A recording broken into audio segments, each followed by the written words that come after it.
রাতের বেলা আপনারা কয়েক বন্ধু মিলে ডাব চুরি করতে বের হলেন। একটু ডানপিটে স্বভাবের থাকে না অনেক ছেলেরা, যে রাতের বেলা একটু ডাব চুরি করবে, আম চুরি করবে, বিভিন্ন ফল, পরে পুকুরের মাছ চুরি করবে, এই ধরনের বিষয়গুলো থাকে। কয়েক বন্ধু আপনারা হয়তো ধরেন মিলে ডাব চুরি করতে বের হলেন। বের হওয়ার জন্য এই বাড়ি থেকে ও বাড়িতে গেলেন। আপনারা যেখানে ভাবলেন প্রথম দুই একটা বাড়ি স্কিপ করে এখানে বেশি ভালোটা পাওয়া যাবে না, যেই গাছে বড় বড় ডাব আছে সেই গাছের কাছে যাব।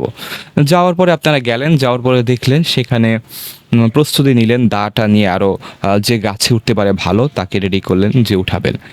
এমন সময় হঠাৎ করে আপনাদের 3-4 হাত সামনে একটি ডাব পড়লো।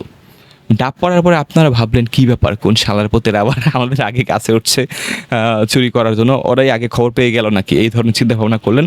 সবার মাথায় রক্ত গরম হয়ে গেল। তখন সবাই উপরের দিকে তাকালো, উপরের দিকে তাকালো কিন্তু কাউকে দেখলো না। হঠাৎ করে সামনে দেখলেন যে ডাবটি দা দিয়ে কাটা হচ্ছে এবং আস্তে আস্তে সেটি খুলে যাচ্ছে এবং কোনো মানুষ নেই, এটি অটোমেটিক হচ্ছে।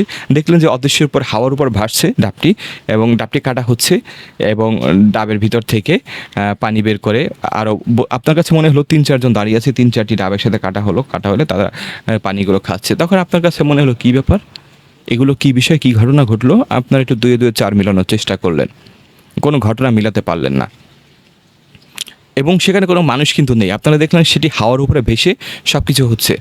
তখন তারা চিন্তা করলেন গাছে উঠবে কি উঠবে না, গাছে উঠবে কি উঠবে না, ঠিক আছে। তখন তারা মনে হলো যে যাক উঠি, সমস্যা নেই, ওরা খাচ্ছে। যে বন্ধু গাছে উঠতে গেল, ওঠার পথে সে কোনোভাবে উঠতেই পারছে না। তাকে মনে হয় কেউ উপর থেকে আটকে রেখেছে, উপরে ওঠার কোনো সাহসই দিচ্ছে না, শক্তিই দিচ্ছে না, এই একটি অবস্থা। তখন তারা চিন্তা করলেন যে এত কষ্ট করে আসলাম, ডাব না পেরে, আপনারা চিন্তা করেন ডাব না পেরেই কি চলে যাব, উঠবই। আরেকজন ট্রাই করলেন, পিছন থেকে ওকে সবাই মিলে আরও 4-5 জন যে ছিলেন তারা মিলে ধাক্কা দিলেন, কোনোভাবে উঠাতে পারলেন না। হঠাৎ করে পুরো গাছ কেঁপে উঠলো, মনে হয় যেন গাছটি এখনই ভেঙে মাটির সাথে মিশিয়ে যাবে।